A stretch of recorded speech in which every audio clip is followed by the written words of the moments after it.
Umebatisha sana. Sasa hivi ndio nitoke niende mjini sasa hivi. Ila karibu. Umenikuta. Vipi, mbona leo umechelewa?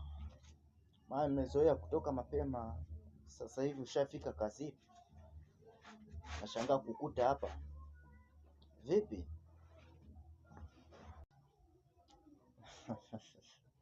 Ndio. Hilo nalitambua sana.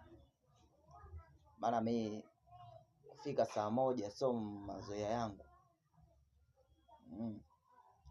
Mimi hapa naamka saa 10.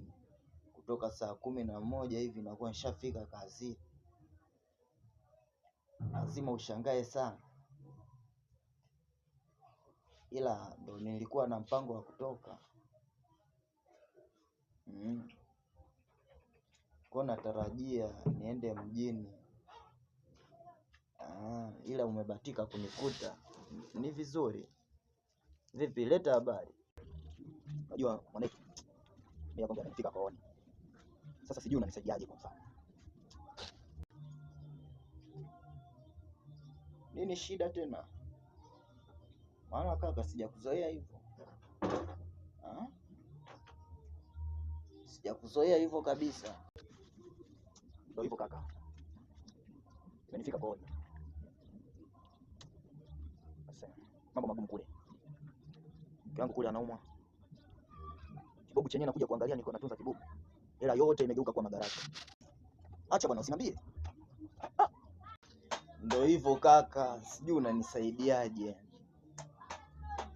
Yaani hapa mpaka nachanganyikiwa. Ndio maana nikakimbilia huko na mpaka sasa yani nilikuwa sijui kama uko nyumbani. Na nishabatisha upo nyumbani. Kaka nisaidie, mimi ya kwangu yamenielemea. Kichwa kizito. Sio kwamba ile nilikuwa sina. Nilikuwa nayo kaka.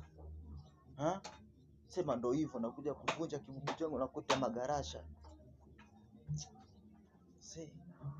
Mke wangu kule amelazwa kaka. Nisaidie. Sasa ni vipi? Kwa kuwa nataka niende mjini. Twende wote mjini basi. Utaona kinachojiri. Tutasaidiana huko. Maana kama tuko nyumbani. Ila sasa kama naweza nikaipata nyumbani. Twende kaka. Si tunaenda sasa hivi au unaanza kuvaa?